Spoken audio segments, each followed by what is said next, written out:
ধারাবাহিকের আগামী পর্বতে আমরা দেখতে চলেছি বাড়িতে আজ রাত্রিবেলা অনুভব ঠাম্মির ঘর থেকে বার হওয়ার পরই হঠাৎই অনুভবের দাদা অনুভবকে দেখে প্রশ্ন করে, কিরে তুই?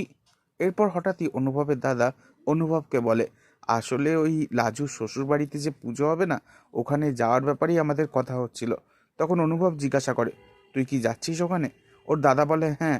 তখন অনুভব মনে মনে বলে, এই একটা সুযোগ লাজুকে চোখের দেখা দেখতে পাওয়ার। তবে কি আমিও যাব ওই পুজোতে? অন্যদিকে দেখা যায় সুদেবদের বাড়ির পুজোতে লাজু আর সুদেব একদম নতুন স্বামী স্ত্রী হিসেবে দুজনে পাশাপাশি পুজোতে বসেছে। হঠাৎই সুদেব লাজুকে কুনুই দিয়ে ঠেলা দেয় আর জিজ্ঞাসা করে, সে কি আজ আসবে না? তখন লাজু মনে মনে বলে, ওই লোকটা আসবে না তা আমি ভালো মতনই জানি। আসলে যে দুজনেই দুজনকে দেখার জন্য বড্ড ছটফট করছে।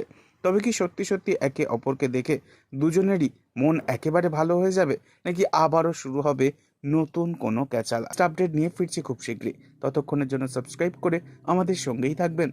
ধন্যবাদ।